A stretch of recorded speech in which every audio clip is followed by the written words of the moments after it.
Recording in progress.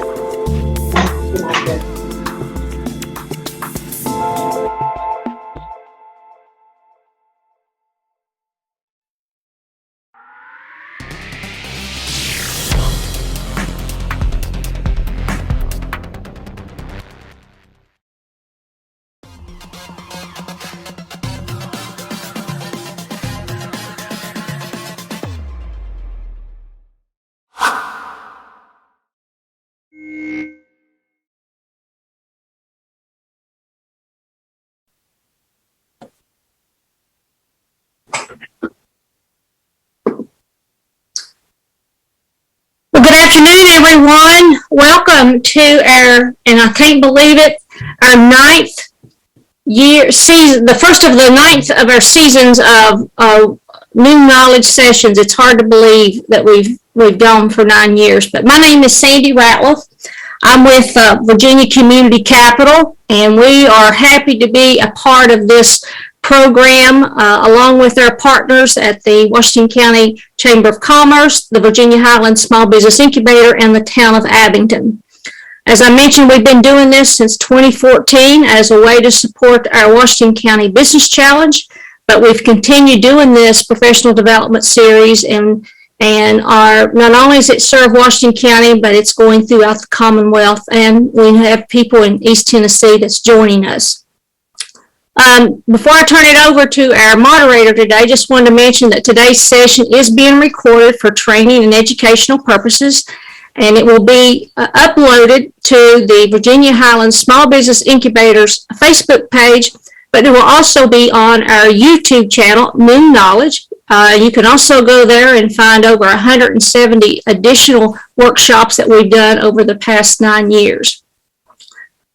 Also, you'll notice that I have everyone muted, but we want to hear from you. So if you have a question during the session, please post those in the Q&A section or in the chat, and we will address those either during or after the session and go through those. Our goal is to, when you leave here, you've got some new additional tips that can help you in your business and professional life. It's my pleasure to turn it over to my co-host today, Tanya Triplett. If you don't know Tanya, where have you been? Tanya is the Director of Economic Development and Tourism for the town of Abington. And Tanya is going to turn it over to our presenter today, introduce him, and she's also going to be moderating. So thank you for joining us, and look forward to the session. Thanks. Thank you all for attending today. For those of you online as well as here in person, we're very excited to have you, and we're excited to offer this very basic class on Facebook advertising. We do a lot of Facebook advertising in the tourism department, and we wanted to share with you all that how much advertising you can get on Facebook on any budget. So we're very excited to share that. My coworker is here today, and he's going to be teaching you all the things he knows about Facebook advertising, and he's an expert, Chad Thompson. We're very excited to have Chad at the tourism department. Chad joined us in March of this year, and he has been able to reach a lot of goals and create a lot of content for us at the tourism department. So we're excited to have Chad here today to share some of his knowledge with you all. Chad? I guess it's my turn. So, well, good afternoon, everybody. Hope everybody's having a great day. Hope you've had your lunch, because sometimes things like this can get a little bit boring, and food will help us get through it. At least it helps me get through life. Food is the secret to everything. So when you're thinking about advertising going forward, just have yourself a nice meal and it'll all be possible. But what we want to cover today, I want to go a little bit deeper than just how to make advertisements in general. So I'm going to kind of walk through the entire process as simply and as basic as possible, so you can get the most out of it that you possibly can.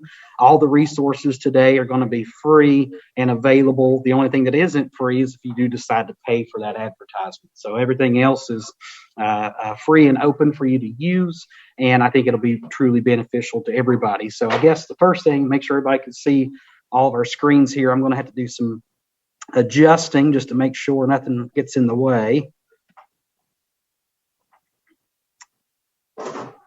All right. So I guess everybody in Zoom land, are you able to see the screen? I know everybody in person can see everything. Everything's coming across great. What do we get? Oh, okay. Good deal.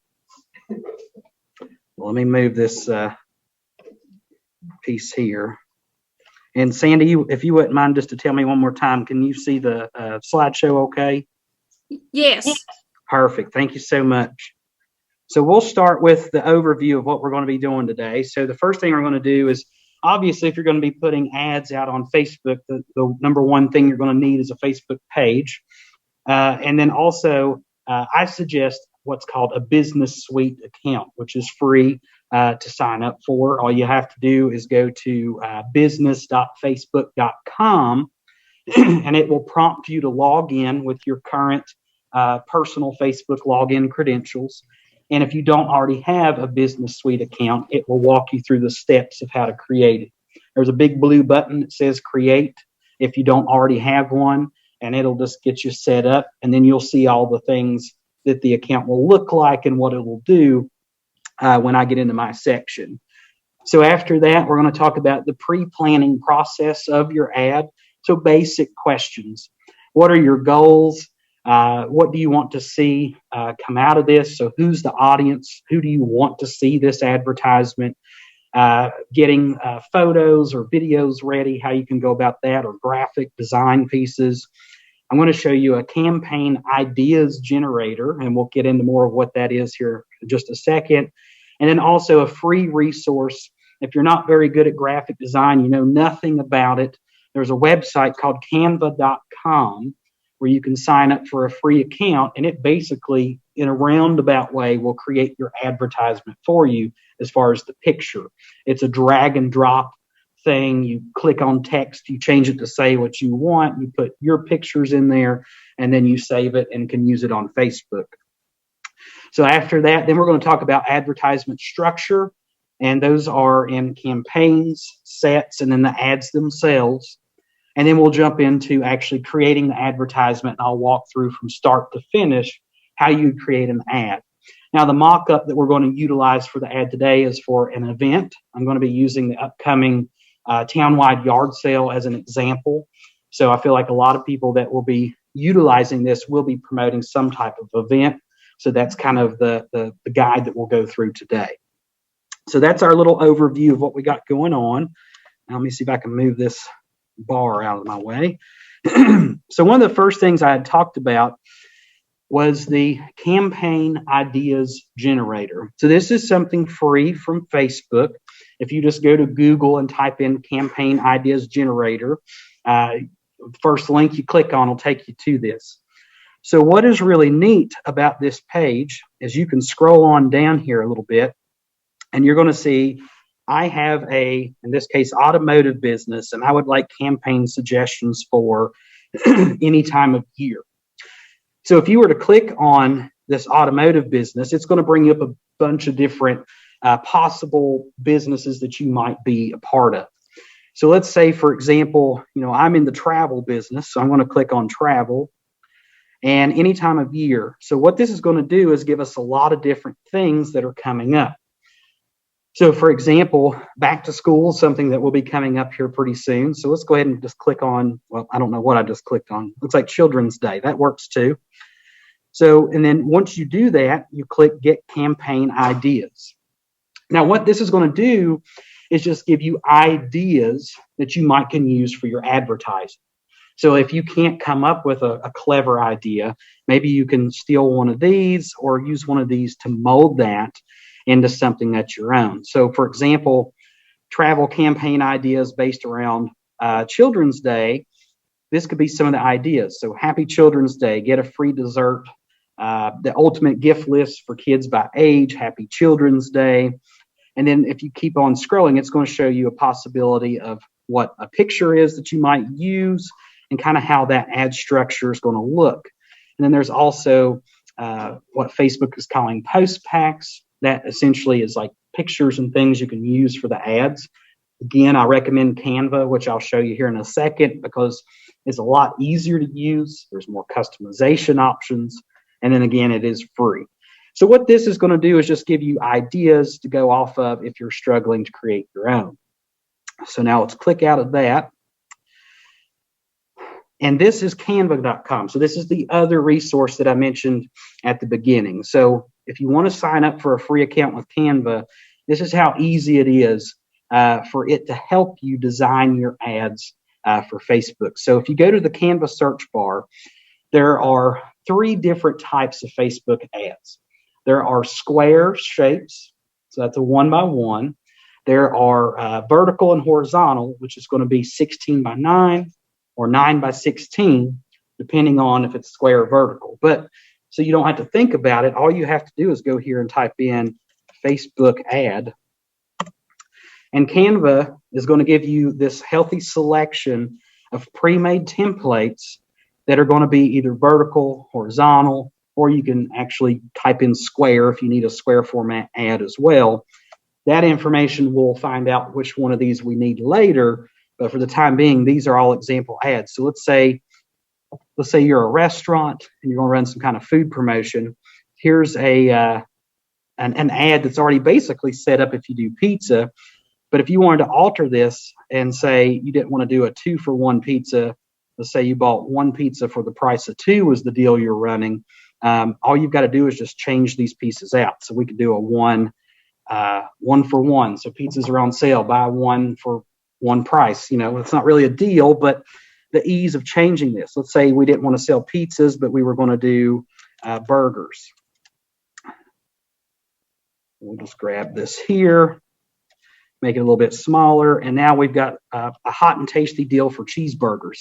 So now we have our picture set up for our ad. We can just save that, and as we go into that ad space and we get ready to upload, we have our picture. Very easily done. So this eliminates a lot of time that you would otherwise have to spend doing graphic design work. If you don't know graphic design work, this knows it and does it for you. And it also can save you money from hiring a designer to do said things for you. So that's the 2 free resources we have. So I guess now the biggest thing is jumping in to the business suite and learning our way around. So once you get a business suite, your main dashboard is going to look something like this. So it's going to have your home section. It's going to have an area for you to get to your comments, planners, and different things. But what we're excited about is the ads section. So I'm just going to click on ads. And then we're going to go into the all ads section. And you'll be able to see different things like different ads that you've created in the past. You'll get to see different analytics for those and just basic summaries. But now where I want everybody to click when you actually get in here is if you click on all tools, this will show you every single tool available in the Facebook Business Suite. But what we're going to do is go down to the advertise section. And for some reason, the ad manager gets hidden in here. We're going to click on ads manager and it's going to open up a brand new page. So now the only thing we're going to see is these 3 ad tier sets that I was talking about earlier. So we have campaigns, we have ad sets, and we have ads. So to not be confusing, here's how I'm going to describe it. I feel like everybody has a good idea of how a political campaign works. So think of campaigns as literally like a political person going out to campaign. This is the wide, broad overview of what's happening. So it's them going out on tour and visiting the cities and towns. This is calling people on the phone. This is wearing the buttons and badges, printing stickers, all those things. So the ad sets would be more of like the talking points that your political candidate is going to talk about. So maybe it's things like if you're having an event, food could be one of your talking points. Activities could be one of your talking points. Different things like that can be broken down. And the ads themselves will be the actual discussions, the actual things you're talking about more specifically. So, for example, if you're going to be at a festival that has food trucks, maybe these ads would be ads for each food truck. Maybe there's bands going to be playing. These ads would be specific to the bands themselves under those sets. So it's just a way to organize and keep yourself as structured as possible. That's the best way to think about that. Now, the creation process is actually a lot easier than the structure process. But just to kind of show you how this works, let's just dive into an ad here and kind of show you how the positive effects of an ad through Facebook can be, considering the cost in comparison to traditional advertising. So here's an ad that we at the town assisted with for the Fiddlers Convention this year. This ad had a total budget spend of $250, and this ad was targeted at trying to drive more people to register, whether they were competitors or if we wanted them to camp or things like that. So once we got this ad out and rolling, within, I think, what was it, Tanya, maybe about 24 to 48 hours, we had about 17 conversions just within the first couple of days of the ad. So the reach of this was in the thousands. And then the click-through rate of this, which basically just means people clicked on the ad, went to the website like we wanted them to, was about 200 or 300. So that was really good, a ratio we had there for this cost. Had this same advertisement been on the radio, the TV, or any other resources, I mean, we would be probably paying 4 times as much and maybe not getting that same percentage of conversion. So ultimately, with your advertisements, that's what you're looking for, is you're looking for conversions. And you can set those terms here in just a second when we actually jump in and create our own advertisement. So if I haven't lost anybody, we'll take it just a second. Does anybody have any questions before we move forward in creating our ad, as far as the ad structure, anything about Canva, or any of those pieces? So, Chad, I have a question. Yes, ma'am. You were advising that we create a business profile. Yes. Will we have several nonprofits in the room today? So should the nonprofits go ahead and create a profile as a nonprofit, or is it in the business as well? So theoretically, anybody a part of the organization that would be managing, you can create a profile, and then you can actually invite others to be a part of the business as well. So it doesn't have to be just one person. Essentially what it does is it creates an account type setup. So then you can run all your finances through that one account, streamline it, helps with record keeping in your books, but it also makes it in a way where multiple people can utilize that resource. It's especially good if you have very large teams that are working on these things, and you maybe have 4 or 5 people that are managing this, then everybody has their own access to it. So, okay, so I'm going to go back into my ads manager. And then what we're going to do is we're going to wait till it says create here. And you'll notice that there's a little green box that says create, and that's where we're going to create our first advertisement. And just real quick, I think I might have something in the chat. Let me make sure. Okay.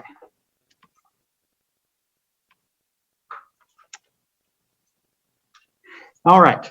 So now when you click create, there's going to be 2 things that come up here. There's new campaign, and then there's new ad set or ad. So this is where we're going to start here, is with this new campaign. So we can choose from 6 simplified objectives. And what Facebook's going to do, they want to make it as easy for us as possible because they want us to spend their money through their platform. And they want us to see positive results, because the better results we see from our ads, the more likely we're to spend more ads in the future. So they've actually done a great job at making this a lot simpler than it was in the past. So the first question that you got to ask yourself is, what is the objective of this campaign? Maybe you run a new nonprofit organization or a business that you just don't feel like enough people know about. So maybe you want to do an awareness campaign. So you can reach your target audience. You can bring awareness to your brand. Maybe it's to get more views or ultimately get more people to just find out about your website, your calls, or whatever it is. The next one here is traffic. So do you want to send people to a destination? Traffic is one of the ones you might want to do if your event sells tickets. So if you're driving that traffic to a website like Eventbrite or another site where people could buy tickets to your event, this is probably the option that you want to do. Maybe it's engagement, like getting more page likes to boost up the brand stability of your social media platforms. Maybe you want more messages or views on a video that you put out, or you just want more engagement, like comments and shares on a post, maybe just to kind of get the idea of your business out into the world and ultimately grow your brand. You could also gather leads. So typically this one is one that I personally don't use a whole lot. But what you could do is create different forms. You can have people go to your messenger or calls, and you could build leads here. So this could go on future email lists and different things like that. I think there's better resources for getting leads, in my opinion, than through the Facebook ads. But if that's something you want to do, we'll learn that process as we go forward. You also have app promotion. I feel like the majority of us probably won't be utilizing this one, but it's pretty self-explanatory, more so used. So find people to install your app. So they'll download it, use it, try that out. And then finally, sales.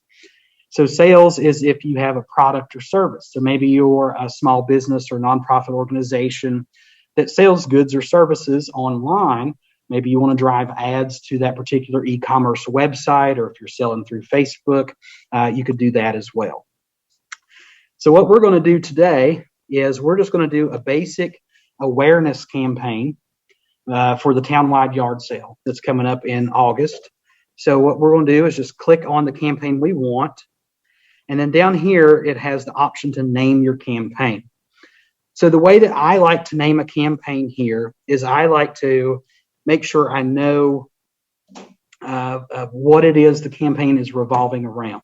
So typically what I do is put the event, the goal, and a date. So our event in this case would be the fall yard sale. And then my goal is awareness. And then the date would be 2022.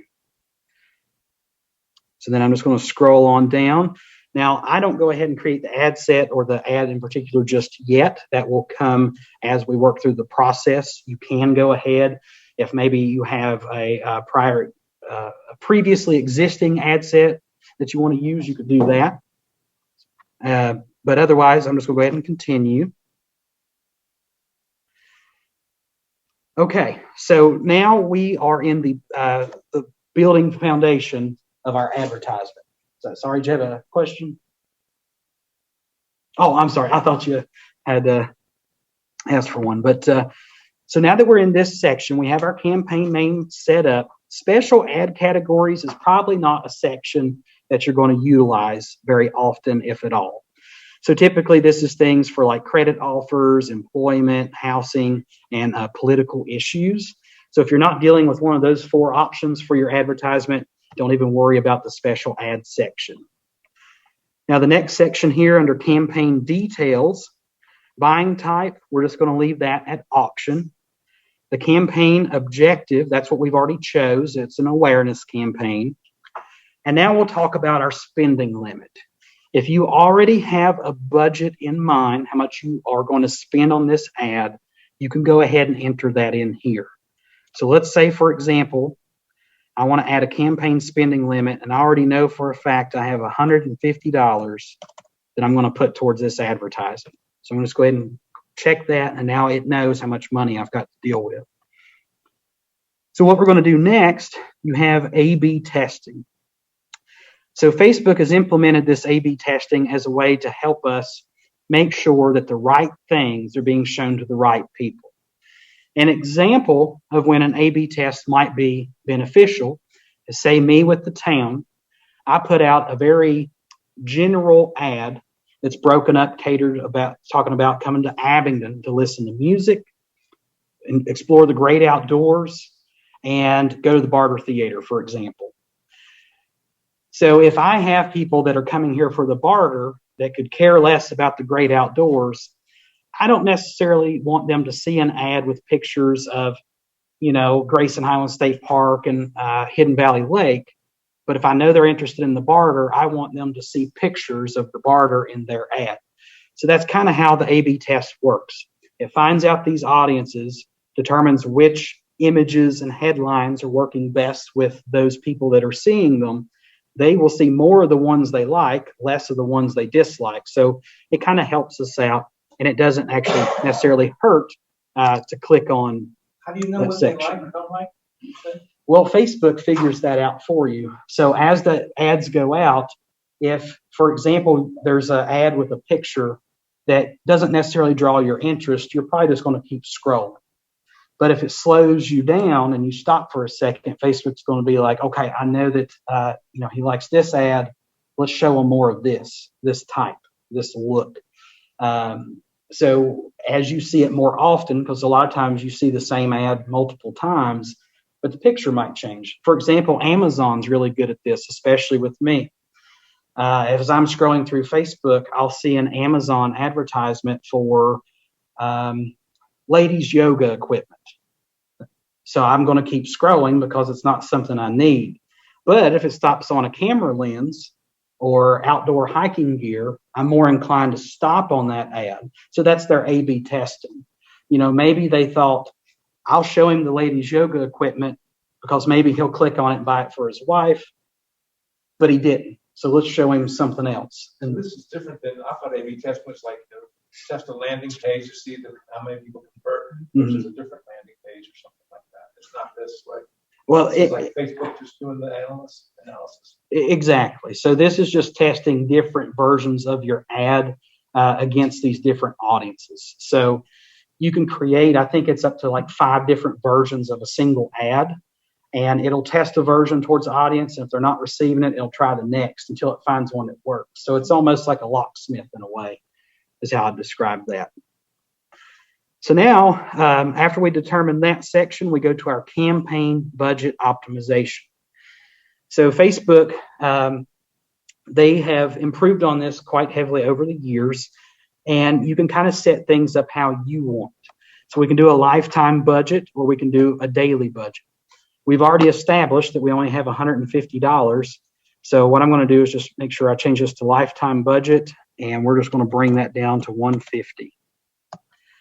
This can be whatever number you want it to be. If you prefer to do the daily budget, you could start with a budget as low as $5 or $10 a day. Test things out, see how your results are. If they're not doing so well, then you can cut it off, make changes, and come back to it. So that's one of the good things about this advertising is it's one of those things that you're always in control of the effects of it. And now I have a question. Yes. Is this done by Facebook or is the analyticals done by Google? So all this that we're doing today is just through Facebook. Even though it's owned by Google? What's Facebook? Yeah. I thought that's where they got their debit accounts from. So there is a piece that I'm probably not going to hit on today because it can be a little bit more confusing, but it's called Pixel, Facebook Pixel. And this is basically like a code sort of that you can put on websites outside of Facebook that helps with things like redirecting traffic. So for example, if you have this pixel enabled on a landing page and you're selling tickets to a strawberry festival, and somebody goes from Facebook from your advertisement to that landing page and the pixel records that, but they don't buy anything. And what Facebook's going to do is be like, okay, this person was interested enough to go to the web page. So I've tracked them doing that, but they didn't do anything when they got there. Let's send this person this ad again, maybe in a few days, and try to get them to go back one more time and see if they'll actually buy something. So that's when you'll get the Google analytics as well. But all the analytics we're getting here are just from the Facebook ad. Okay, so now that we've got our campaign budget set, we've got some more options down here, and we've got just some different bid strategies. So right now, this is set to highest volume. We can edit this and change it if we want to different strategies, and it'll give you an idea of what these different things are you're changing. So highest volume will get us the most results for our budget. But if we set to a bid cap, that sets the highest we want to bid on an auction. And all this means is that sometimes ads can get competitive. So think about it like actually going to an auction house. If there's an item being auctioned away that's not very popular, there's not going to be too many bids on it. So you're going to pretty much win the item pretty cheap. In this case, you're going to win the advertisement pretty cheap. With highest volume, what's going to happen is you're just going to win that bid no matter what.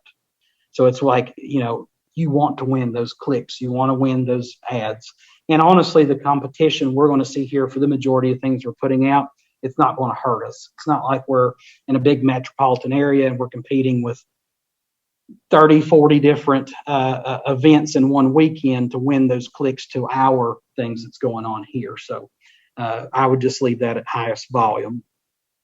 And then ad scheduling. You can have ads running all the time through the life of your budget, or you can choose to run these on a schedule. So if it'll load up here, it'll give us the options to be able to choose how we want our ad to run here in just a minute, whether it's a few days, weeks, or if we just want to dump it all in one go, if we're at a rush to get some last minute ticket sales in.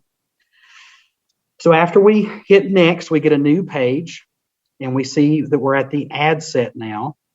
So we remember that the campaign was your general overview. So I knew that my general campaign was for the fall townwide yard sale. I knew that my reason for it was for awareness of the townwide yard sale, and it was happening in 2022.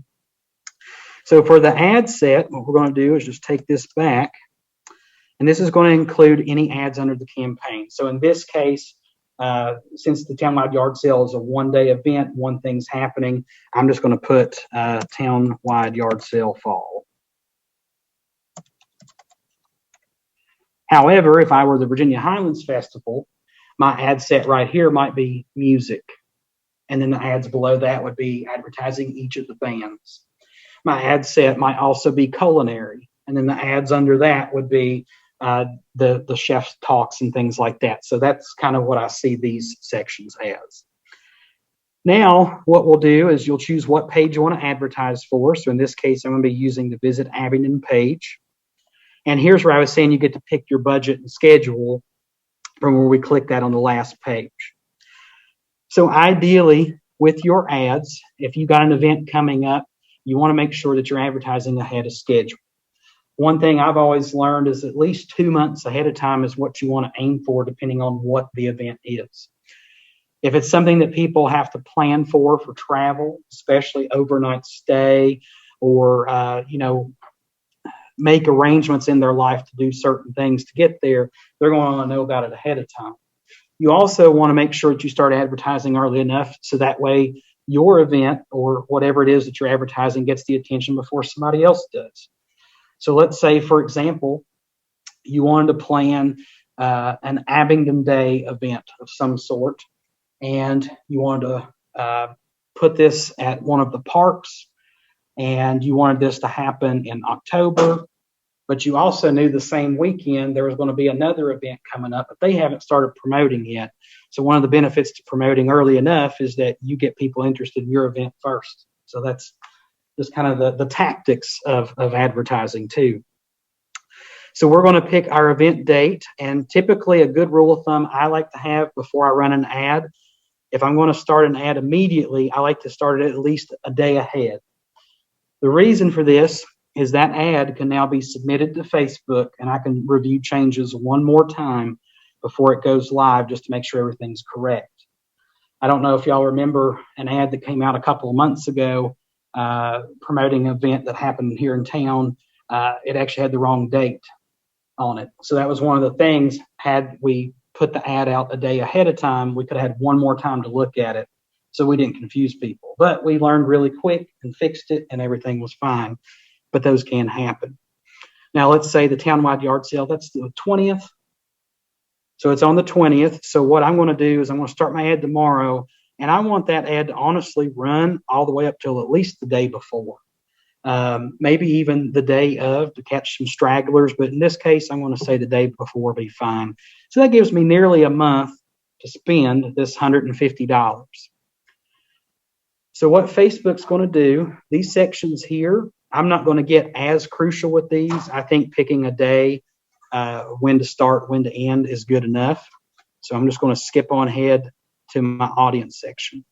What Facebook's going to do, it's going to determine the best days and times to spend our money. And it's just going to kind of flow out like a chart, almost like you'd see when you're hooked up to one of the heart rate monitors. That's how the chart's going to look when it spends our money.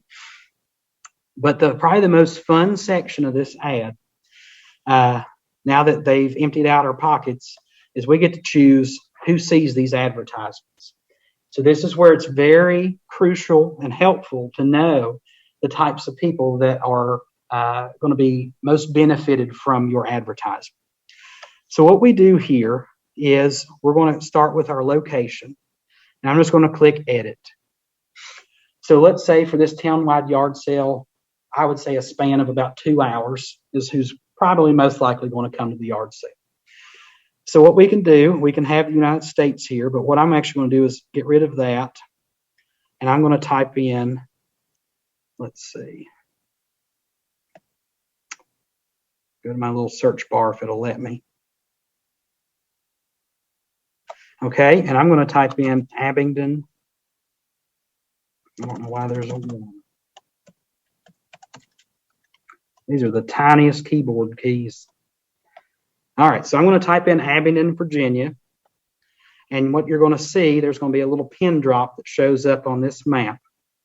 And it's going to allow us to choose a range of how far we want to go away. So 25 miles is kind of the default that it goes to. But I know for a fact that 25 miles can be driven in less than 2 hours. So I'm going to actually bump this radius. Let's just go up to 50 miles. So now, with just that click of a button, I'm reaching almost all the way out to Galax. I've got Johnson City. I've got Boone and Asheville. So I've got about a 2-hour recovery range just in that 50 miles. So I'm happy with that. So I'm going to go ahead and move on down. So now we can choose our age range of people that are probably going to be shopping. And honestly, at a townwide yard sale, I could see a variety of ages doing this. So I'm not going to alter it too much. But you can go as low as 13 years old and as high as 65 plus. But just know that once you go below 18 years old, it does alter your targeting a little bit. Because there are child protection laws in place, when you go below 18 years of age, you're no longer allowed to choose certain detailed targeting based around your demographics due to that age. And in my opinion, most of the kids below the age of 18 that are going to be interested in these events, if you're targeting ads towards their parents are going to want to find fun things to take their kids to. So, keeping this at 18 plus, I think is typically the best way to go anyhow. As far as the genders, I typically leave this towards all. There are some probably special use cases where you may want to change this for one reason or another. Maybe you have an event that you feel like one group is not going to be as interested in as others. You could probably change that if you want. I just leave it. I think it's best just to keep everything as inclusive as possible, because I think the more you start to narrow it out like that, the more you start cutting yourself off from reaching your full potential audience. So now in the detailed targeting section, this is where you target interests. So if we're having a townwide yard sale, I'm just going to go ahead and type in yard sales. So we're going to click garage sale. We'll just type in sale, maybe shopping, and anything else you can think of that might be a good interest that correlates to your event. So if it's a music event, you're going to put music, maybe live music, country music, bluegrass, whatever those types are. Fill all that in. That's going to help you find those audiences as well. So now we're going to go ahead and skip down just a little bit farther. Languages, I'm going to leave that all languages. And then our placements. So you have two options here for placements. You have automatic, which I typically find being the best. Facebook tends to know your audience pretty well. But if you were to pick manual, because maybe you had a reason, here's what the manual options give you. There's 4 places your ads can show up. You get Facebook, the audience network, Instagram, and in Messenger. So maybe you just wanted this to be an Instagram only ad for whatever reason. You could uncheck the other platforms and do just Instagram or just Facebook. That's really up to you. You can also choose where the ads are shown as far as if they're in a feed, if they're in stories and reels, if they're in-stream ads along with somebody's watching a video and an ad pops up, it could be your ad. I think it's best, in my opinion, again, just to leave this to automatic so that Facebook can go in and decide for itself, this is working, let's keep doing this. It's not working, let's try something else. And then in the optimization and delivery, I pretty much am just going to leave this set to reach, and that's really all I'm going to change in this section. And then you'll notice over here on the side that my audience definition, you'll see that it's currently green, and I have an estimated audience size of about 500,000 to 600,000 people. And I'm not too specific on what I'm trying to target, but I'm also not too broad. So this ad is in a really good spot right now. Now, depending on how much money we're willing to spend will depend on how many of those people are actually going to see this ad in the long run. But it's going to show us all that as we continue on. So now that we've created our structure system, we have one last piece, and that's the ad setup and actually creating this final ad. So now we get to choose if we want to do a single image or video, a carousel, which includes 2 or more, or a collection. So typically what I find works best is a single image or video. Video works the best of all. I mean, we'll just put it there, but we're not all video editors. But if you remember back into the Canva program I showed you for free, one of the types of ads you can create in there are video ads. They're only about 5 seconds long, but basically you can change the text, the pictures that are in there, etc., without any knowledge of video editing. And now you have a video ad for free that you can use. And the reason I think those are good is because the moving objects tend to stop people more than just a singular picture or graphic. So Canva has like a library of video clips, or do you have to provide that to them? So it does. They have 2 plans. They have a free plan and a premium. 90% of what you can find and do is most likely going to be able to be done on the free plan. There are some great assets on the premium plan. I've been a part of both of those plans myself.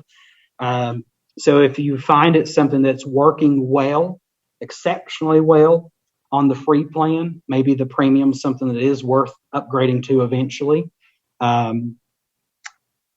For me, where I do know video and graphic editing and graphic design, that's one of the main reasons I don't need the premium as much. But even being a video editor and graphic designer, I find myself using the free resources on Canva more than the premium. So just know that those resources are there for you. So now at this point, I'm going to stick with the single image or video. Carousel would be a good one if you have multiple things happen. So let's say, for example, with Plum Alley Day, there's food, there's shopping, there's kids' activities, there's entertainment happening. So you could do a picture of maybe like a food court. You could do a picture of some shopping possibilities, kids having fun, and just anything else you want to include. And each picture is just telling another piece of that story that you're wanting to sell. So that would be where you might want to use a carousel. Otherwise, if you've got a really strong image or branding piece to use, for example, the Highlands Festival, I've seen some of their ads coming out. They've got ads with the chef talk. So they're showing the chefs that are actually speaking in these advertisements. They're banking on people knowing these faces and connecting with them based on their interest in the culinary arts. So it seems to be working quite well. And just having that name, Highlands Festival, it's something that people recognize. Plum Alley is something people recognize. So I think a strong singular image would work well for well-established brands or nonprofits that people already know and love and trust. So now in the Add Creative section, all we're doing is just determining how it's going to look. So for example, we want to add media. So what I'll do here, actually, let's just go to Canva and just create, or just grab one of this one. Let's just go back to our 1x1 burgers here. So if I wanted this image, I'm just going to hit share, and then I can go to download, and you can choose a plethora of options. It's already set how you need it, so all you got to do is hit download. And then once this gets on the system, I'll use this just to put in our ad. So we'll just go to add media, and that's called red, yellow.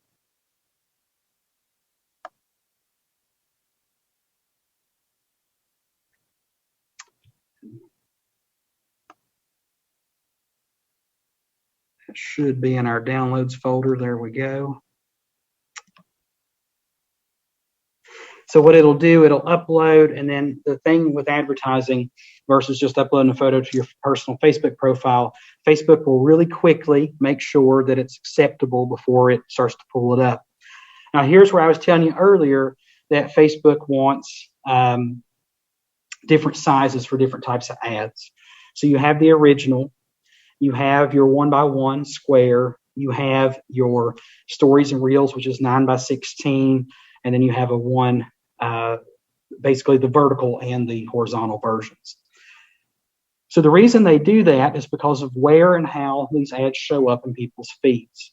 If people are watching videos and stories and reels, it's going to use the whole real estate. So you can see here, this ad doesn't work very well there. It needs to be a vertical ad, so it takes up that whole screen real estate. Same with the 1x1. Now what you can do, you have two options.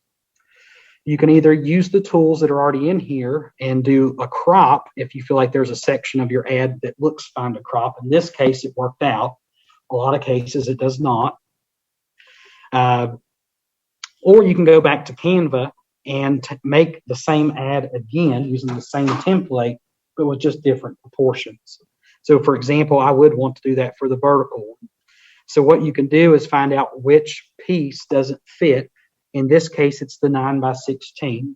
So I don't have to remember these sizes outside of just for this. So Facebook ad 9x16. So now it's going to give me the vertical proportion advertisements. So all I have to do is go through here, find one that I like. Let's say this one worked. And then I just change out and customize the elements to fit my needs. And then I would go ahead and just download this one the same way as I did before.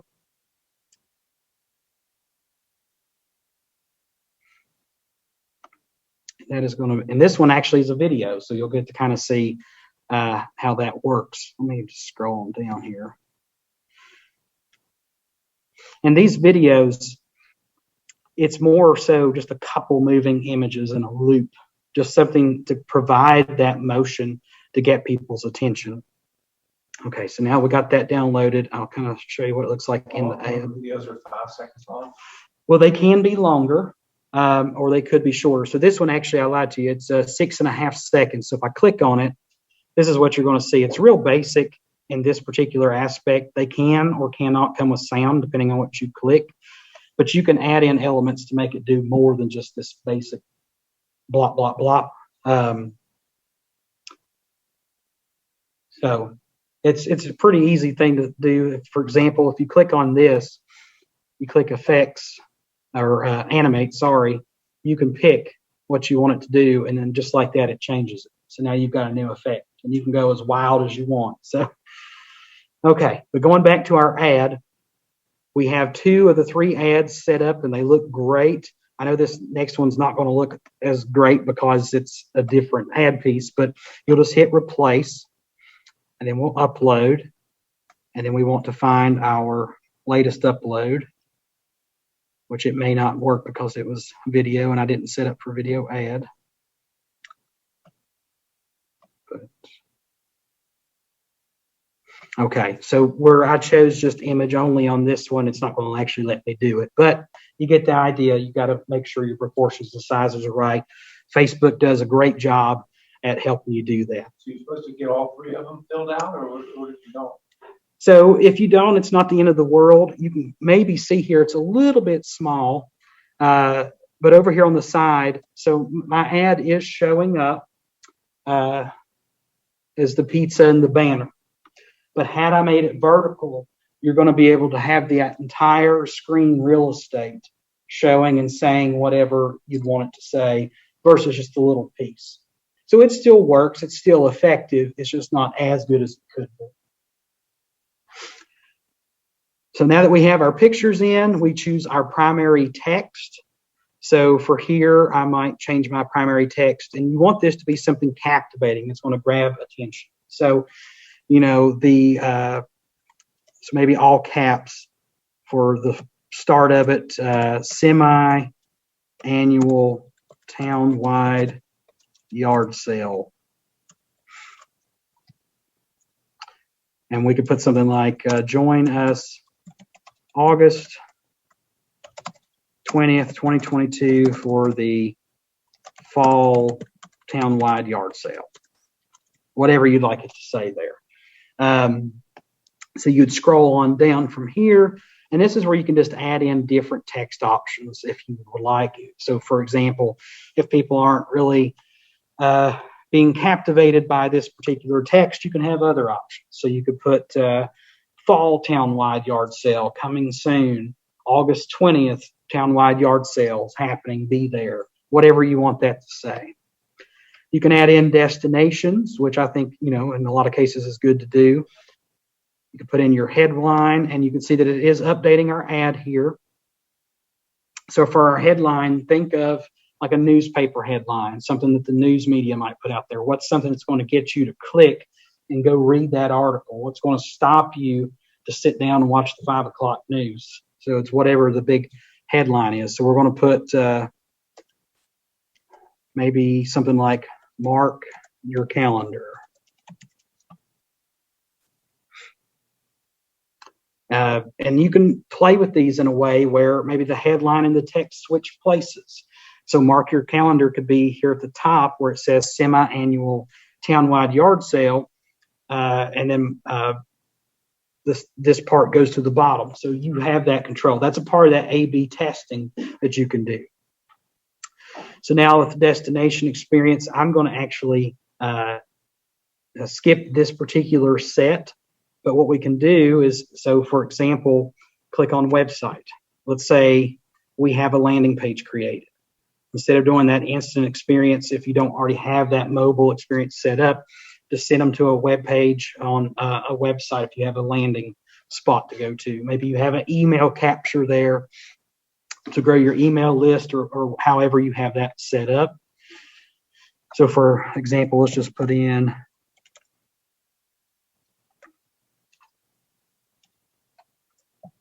if I spelled this correctly, it should pull us up a little preview. And be set. All languages, we'll keep that the same. And then tracking. So here's where I was talking about the Facebook Pixel. If you don't already have a Pixel account set up, this is where it will allow you to do that. I won't go into detail of this because it is a little bit more advanced than just the ads. And then you've got to get into your website and the coding. So that'll probably be a whole nother course on its own. But if you do already have one or know somebody that can set it up for you, that's where you would go and do the website tracking for the Pixel. And at this point, you would just hit publish, and then we'll try it out, see where we go with it. And it'll tell you, like in this case, where any errors may be. So one ad set and one ad weren't published because of errors. View details. So now it's going to let me go in and actually fix these. And here's our variables. So where I had actually put in these different sets, we're going to do our variables, our audience. And this is for our A/B testing that we clicked to actually do earlier. So let's click next. And you can actually choose when you want this test to run. So you don't want it to run the entirety of the ad. You want it to run relatively early on so it can learn which ads are working, which are not. So you can push those out more so you can win more of your clicks. And we'll just go ahead and hit review and just duplicate. For the most part, it's simple. Just follow the blue buttons and then they'll lead you out there. So we're going to publish our drafts. And now it's going to attempt it one more time. and it looks like we are set up and good to go. So now we've successfully created this ad, and tomorrow, as we set for the date, this ad will actually go live. So it has been live submitted, just like you'd be doing if you were doing your own advertisement. And then tomorrow morning, I think at 9:27 a.m., we'll be going for it. So that's essentially it. You can see both the ads are right here. There's our A/B test for our copy, and then the ad that we're starting to push forward. It currently says no ads are set because, again, we haven't went full live. That happens tomorrow. But yeah, other than that, we're ready. And I'm not actually going to make this one go live because we're not selling pizza at the thing. So, but if you have any questions as far as how we got to that point, feel free to toss that out there. Anybody have any questions in person or online? Guys, okay? You're gonna go into like possible outcomes and how the analytics, I guess you'd say, of the results. Is that? Oh yeah. So for example, let's go ahead and pull up, see if we can find that one campaign we don't show earlier.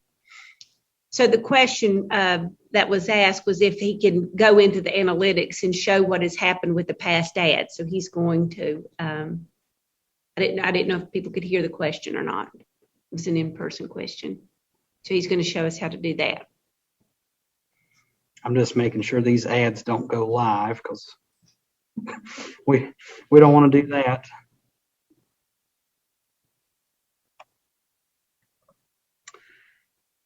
Okay.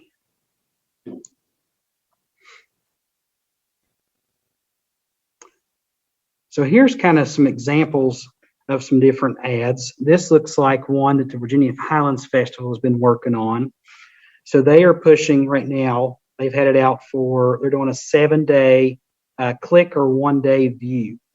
So the results of this ad, by pushing out over the course of 7 days, they've had 166 link clicks.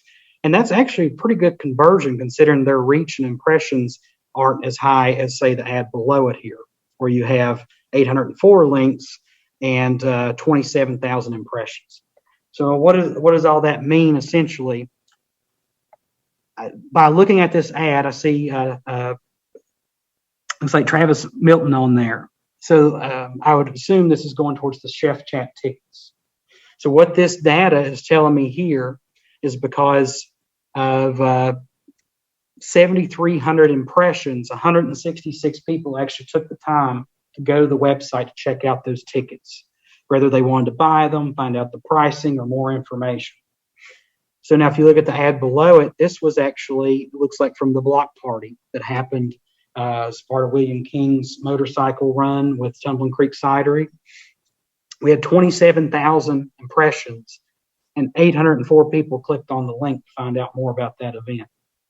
And, from looking back at pictures and videos of the event, it was pretty successful. I wouldn't say it's all because of Facebook ads, but I would say that had a healthy portion in it. So you can kind of find out information like that, and you can develop your conversion rates based on how this works. What is difference in reach and impressions? So reach is the total audience you're reaching out to as a whole. Impressions is just how many times it's seen as somebody scrolls through. So of these 27,000 impressions, like I know myself, I probably saw that block party ad personally 5 or 6 times. So I, as an individual, made about 5 or 6 impressions on that ad. So that's kind of the difference there. And that's kind of how they sell you on these. So an impression just means that somebody has scrolled past the ad. It doesn't necessarily mean they stopped and looked at it, but it means it did show up in their feed as they were going through, whether they took the time to look or not. And then reach, again, is just kind of getting out to that potential audience of people. So, for example, it might have reached 13,540 people. And of those 13,540, 27,000 times it was seen by those people. I assume if you're actually selling a product, then there's another fourth category of like actually bought or something. Yeah, so that's where we're talking about conversions, which technically, in the case of the advertisement, these clicks here are essentially conversions. We're taking these impressions and converting them to clicks. But then the fourth piece of the puzzle would be, did your advertising and marketing do a good enough job to not only grab their attention, get them to do a call to action, but did they also do the end result, which was to make a purchase, or in this case for the block party, did they show up? So it's all about kind of how it was back at the beginning, when you're setting up your ads, what that goal is. Because for the case of the block party, it was just to get them to be aware of what was happening. Whereas the culinary piece for the Highlands Festival here, that is more about selling a ticket. So this one would be probably website visitors, whereas the one below it, the block party, would have been a awareness campaign. Hey, Chad. Make sure I don't have anything in the chat. Hey, Chad. Hey, Chad. I think I saw Canva in here somewhere.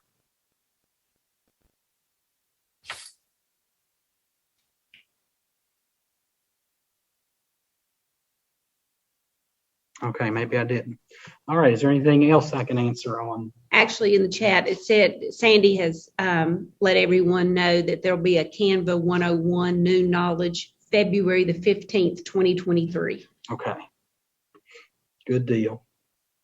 Hey, Tanya, can you ask Chad what are some common mistakes All right, so people anything encounter? else from anybody at home or here live in the studio?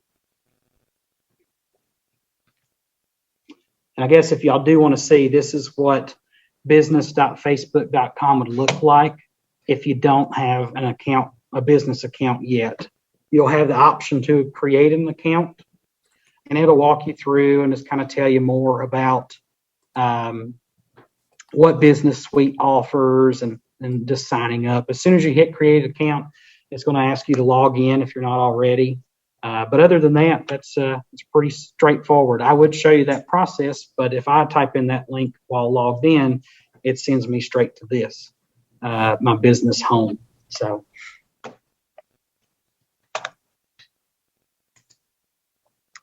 Common mistakes people encounter with Facebook advertising. That's a good question, Sandy. So I would say some of the common mistakes people probably encounter, one is not knowing how much to budget. So maybe spending way too much money or not spending enough. Sometimes I know it can be scary throwing your money out at something that you don't know what the return is, but that's a good spot where you could start small with a daily budget of maybe $5 a day and run that for about a week. So then you're only out $35 at the end of the week, but you can see how things are working. And if it did really well, then maybe you could just restart that campaign over with $10 a day or $20 or however much your budget allows you to. So that would be one mistake. Another common mistake I could probably see from somebody trying to do a campaign is not really having a clear vision as to what they wanted to get out of that campaign, whether that's brand awareness or driving people to a website. Maybe you are trying to push people to a website, but it's not really ready to handle the people going. Because one of the goals of getting people to your website is not only just to get them to go find out information, but have things like an email newsletter sign up option so they can stay up to date with what you have going on. Maybe it's some other type of call to action, like buying tickets for an event, going to the contact page and reaching out, filling out a form or questionnaire. So making sure that whatever your goal is, that end result that you want people to do, that you have it set up and ready for them to do that. Is there a certain amount you found to be a sweet spot for an event awareness campaign, like in terms of money? Not necessarily. A lot of times so the question for everybody at home, if you didn't hear, was, is there a sweet spot for the amount of money to spend for an event style campaign? So a lot of it would probably just have to do with how big the event is, how big of a reach that you want to get. So obviously if you want to reach a huge audience of, say, thousands and thousands of people that you actually want to convert, it's going to cost more money. So the more people you're trying to convert, the more money you spend. But if you're just trying to drive awareness, usually in a budget-friendly scenario, a couple $100 will usually go a long way. I really don't foresee you really having to go too much over that if you target your people correctly. And Facebook makes it easy enough. If you go through that process and you set your audience and define your goals, you're probably going to be pretty successful with maybe $100 to $200. You could start small and test it with $50. And if you're happy with those results, you could stop right there.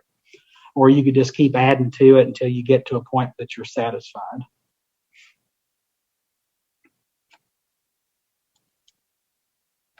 Sometimes it's kind of fun. It is. To start out with $5 and see what you get. So you recommend 2 months out to an event like Highlands Festival would be, they'd start 2 months out and go like the whole time? Yep, push the whole time. So, for example, we've had Highlanders in stock for probably about a month and a half now, maybe 2 months. It's helpful because, like me right now as an individual, I'm halfway through July, and my September has already been planned out for about 3 or 4 months now personally, because there's an event or festival I wanted to go to, and we actually bought our tickets for it in February. And that was for an event in September. Partially because we were afraid it was going to sell out. And then we also had to think about accommodations, making sure the hotels don't sell out. There's a lot of different things people have to think about. Now, if it's just a day trip or day event, people might not have to plan quite so much because, again, now they don't have to worry about lodging. Food might not be as detrimental as well, especially if there's like a one-day event that has food. That tends to help a lot as well. So, yeah, I think 2 months is a good starting point, especially when you're dealing with us in the travel tourism industry. When we're dealing with placing ads in magazines or anything like that, they always start production about 2 months prior to the issue coming out. And then the issue coming out promotes for the 2 months following. So if we go out in right now, for example, we're thinking about ads that will show up in September, but will be promoting November, December, if that makes sense. So we're actually currently in the process of creating promotions that will be for the November, December season. Just for, I guess, a little bit of insider information. It's kind of like a month ago, I walked into Walmart and I was already seeing Halloween things out and Christmas things. It's kind of how a lot of this stuff works, is you just have to kind of plan ahead. Another thing I'd like to add is you need to know who your audience, what kind of audience you're trying to get. So if you're planning Plum Alley Day, is your first initiative to get vendors. So do you want to place a $25 or $30 ad advertising that when Plum Alley is going to happen and put out a call for vendors? So if you'd like to participate, That would need to be like. That would need to be at least 6, in my opinion. I did crosshairs for the Boys and Girls Club. Our October one, I've been doing since November. So almost a year. I had a plan because we'll be at the Higher Ed Center. I booked it with them in November, and I've been getting vendors. Do you do ads towards them? A lot of the vendors You already have. I have several already that I've worked with, but there's a lot of groups that focus on vendors as well, and we post them there. Collecting that data when you have vendors is extremely important for your event so that you can easily communicate with them the next year. One thing that's also helpful, in my opinion, is the fact that Plum Alley is the same day every year. So we always know that the Saturday of Memorial Day is Plum Alley. So if you can get your events set for a specific time and the date never changes, that just helps people keep in their mind all the time that, we know that Plum Alley is that day. We know that the Virginia Highlands Festival is the end of July. And then vendors can always make those plans and participants can make those plans. we're doing Saturday before Halloween. Okay. And you've been, And okay, we'll do this now. very good. Any other questions?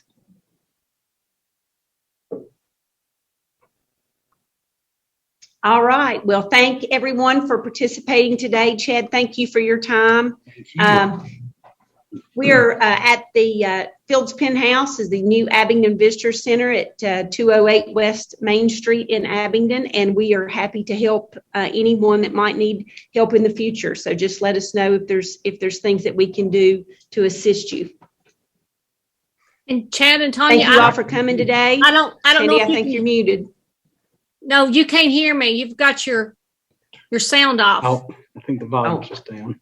I can hear. I just wanted to, Chad, I hope you can hear me. I just wanted to say thank you for sharing your expertise and putting this together. It was a fantastic workshop, and I really appreciate both you and Tanya for doing this. And I just want to let folks know that we are continuing to plan workshops in our New Knowledge series. And you can find those as we are booking them at http:/events.vastartup.org. And our next session will be right now, it's going to be on September the 7th, and it will focus on the importance of cybersecurity and IT continuity. And that will be led by Zach Harless with Tri-Cities IT. And again, I just want to reiterate that we have over 170 workshops that we've done over the past 9 years available up on our YouTube channel, New Knowledge, as well as you can find those up on the Virginia Highlands Small Business Incubators Facebook page and access those. We're doing these for you all and to support our business community. And again, we couldn't do it without great folks like Chad and Tanya to lead those. So, we're here to help. If there's anything else we can do, let us know, and hope to see you at other workshops in the near future. Have a great day, everybody, and be a blessing to somebody. Thank you.